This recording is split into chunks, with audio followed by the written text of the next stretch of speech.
Kabanata 14, Bugtong na Anak. Isinalaysay ng binata ang kanyang buhay. Siya ay si Florante, nag-iisang anak ni Duque Briseo ng Albania at ni Prinsesa Floresca ng Crotona. Sa Albania siya lumaki at nagkaisip.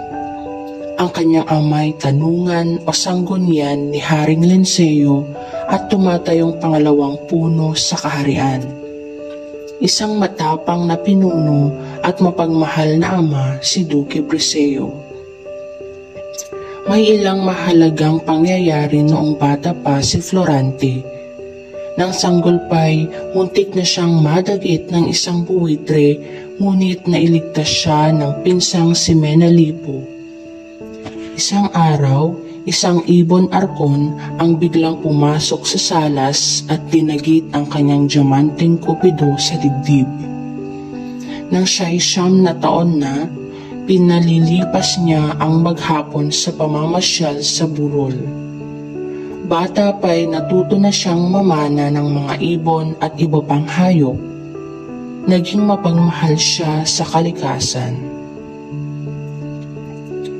Kabanata 15, Laki sa Layaw.